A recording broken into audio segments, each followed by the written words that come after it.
This is going to be a quick demonstration as to how to use the easyDust asset, the things that you can do and the things that you can't do. I've loaded it up here into Maya 2024, and the question that was posed was, can we render this in V-Ray?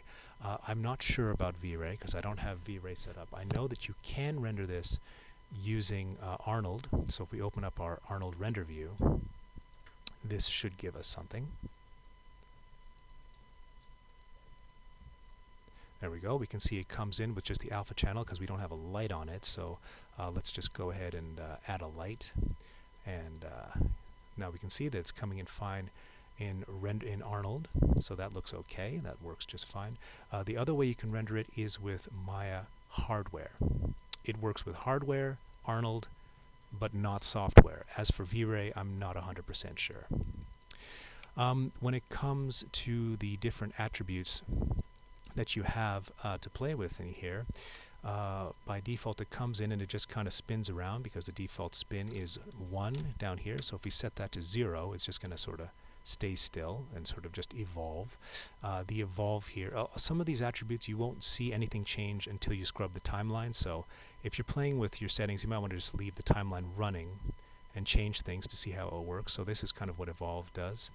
You've got implode, which will sort of, if you set that to 1, it'll sort of stretch towards the middle.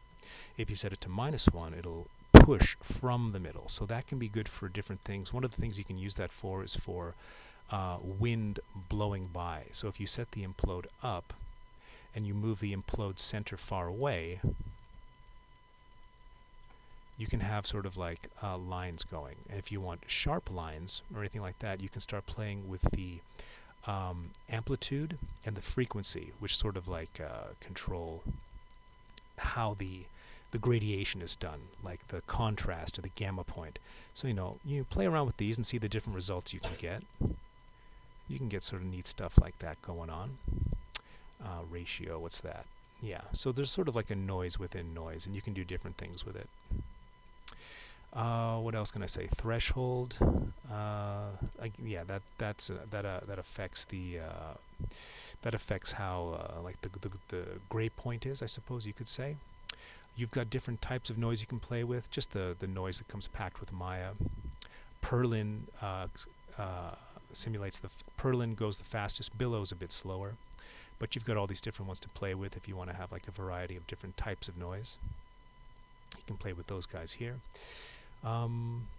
You've got your speed, which is like, well, how fast is it going to be sort of like evolving along each axis. You can set that up like that, just a difference in how your smoke animates.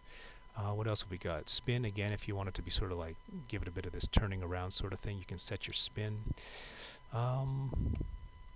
What else have we got? Speed, how fast it goes on each axis. Bring our implode center back and set our implode to 0 again. So you can crank these details up high and get a very noisy looking smoke, which can be good if you want to do like static on a TV screen. You can squash it down and do all kinds of stuff like that. This asset is very simple. It doesn't give much in terms of like casting shadows or casting light on top of it. But if you do want to play with color, the idea was like you render this off in Maya hardware as a separate pass, with black objects as your holdout objects, and you composite it together, right? It's really meant to be simple, like mostly for play blasting or for doing just very, very basic smoke effects. It's not simulating. It's a dumb fluid container. But if you do want to play with the color, you can do that like this. If we open up the outliner, you can see inside the render group you've got the actual fluid container here. And if we open up the attributes, you can see all the different settings of the fluids. Now, I don't know how familiar you are with fluid shaders, but there's a lot to it. There's way too much to connect to a single controller. But basically, for the basics, if you want to set a color to it, you can play around here.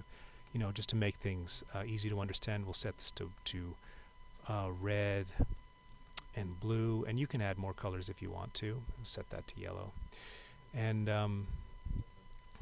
you can see what that's doing. It's giving you sort of like a gradient from the middle to the outside, and that's because here we have center gradient set. You can set this to different things and see what you can get depending on what you want to do.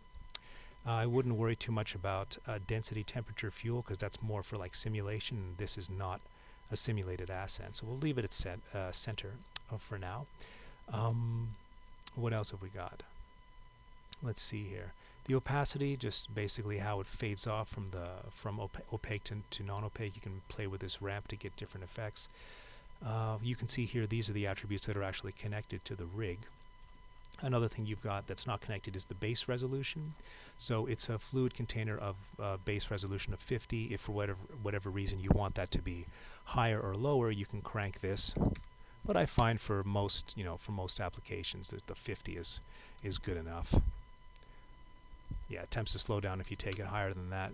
So go like that. What else can I say? If you want to play with the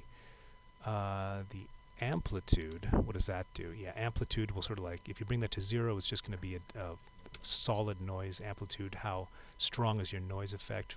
Frequency, a higher number means smaller bits. So if I bring this down to 0.1, it becomes quite large, right? So more like a plasma effect. 0.5 gets a little bit smaller, right? That kind of stuff. The threshold, what does that do? Yeah. So how you can either have it like eat away completely with this or that. The ratio, kind of like how the noise works. Drop off. There we go. Drop off. If we crank the drop off all the way down, it'll sort of extend to the end of the shape. You've got your drop off shape here, which is a cube. You can also set it to a sphere. I've set the drop off all the way down, so now it sort of drops off as a sphere. Or you can have a drop off as a cube, or you can have a drop off as none, right? And if that's the sort of thing you're after, then you can do that sort of thing.